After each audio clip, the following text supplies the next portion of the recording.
Bonjour bien-aimés de Dieu. La correction physique est-elle encore d'actualité? Et que dit la Bible au sujet de la correction? Notre verset du jour vient de l'Épître aux Hébreux au chapitre 12 verset 11 qui dit « Sur le moment, une correction ne fait pas plaisir, elle donne de la tristesse. Mais plus tard, ceux qui ont été formés de cette façon deviennent justes et trouvent ainsi la paix. » Nous vivons dans une société de plus en plus permissive, caractérisée par l'absence d'interdits.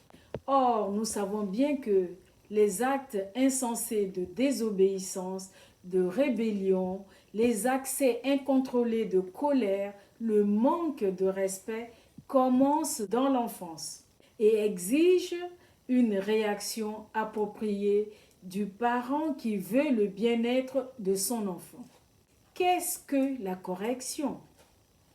La correction est un processus éducatif qui enseigne les enfants sur nos valeurs, sur les normes sociales et les comportements appropriés. Elle va au-delà du simple fait de réprimander un comportement indésirable et vise à faire reconnaître aux enfants leurs erreurs, à les affronter avec courage et humilité et à décider de changer de conduite. Certaines personnes pensent que les châtiments corporels, comme la fessée, sont la seule méthode prônée par la Bible. D'autres soutiennent que les privations et d'autres formes de punition qui n'impliquent pas le châtiment corporel sont bien plus efficaces. La fessée a d'ailleurs été interdite dans plusieurs pays. Du coup, dans ces pays, de nombreux parents craignent de donner la fessée à leurs enfants par crainte d'être dénoncés aux autorités et de perdre la garde de leurs enfants. Il est vrai que de nombreux passages des Écritures encouragent la discipline physique, comme dans Proverbes chapitre 23, versets 13 à 14, qui dit « N'hésite pas à corriger ton enfant, si tu le frappes, il n'en mourra pas. Au contraire, en lui donnant des coups de bâton, tu le sauveras de la mort. » Ou encore Proverbe 29, 15 qui dit « Les coups et les reproches rendent sage, mais un enfant qu'on ne corrige pas fait honte à sa mère. » Mais au-delà de la lettre, c'est l'esprit de ces passages qu'il faut considérer.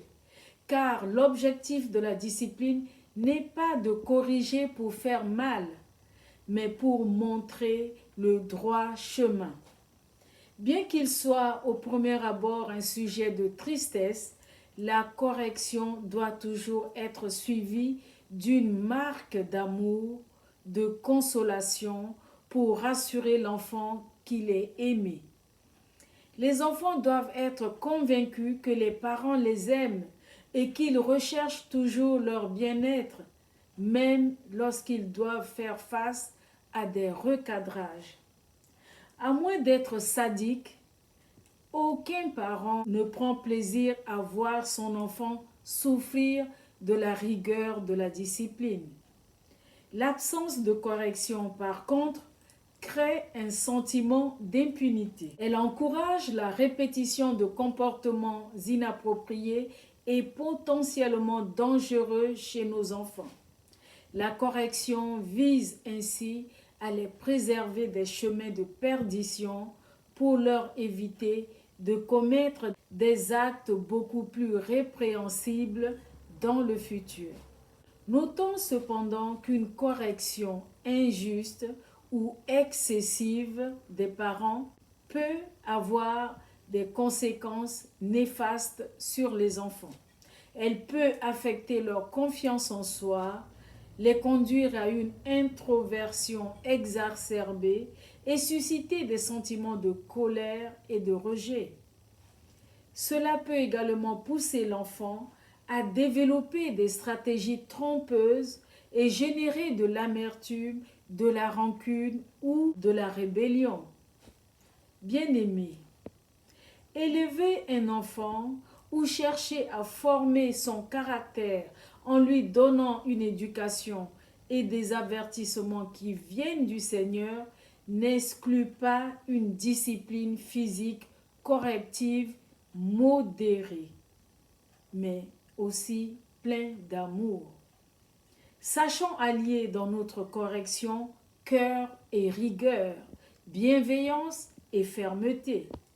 C'est ce juste équilibre qui fera demain de nos enfants des adultes sages et responsables. Amen. Prions ensemble.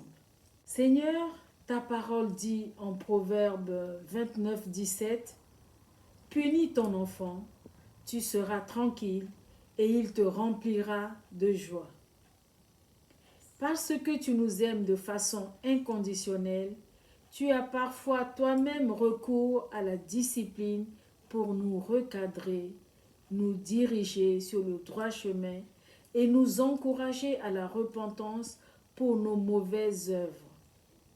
Aide-nous, Seigneur, à trouver la bonne manière d'élever nos enfants pour les préserver et faire d'eux demain les délices de notre cœur.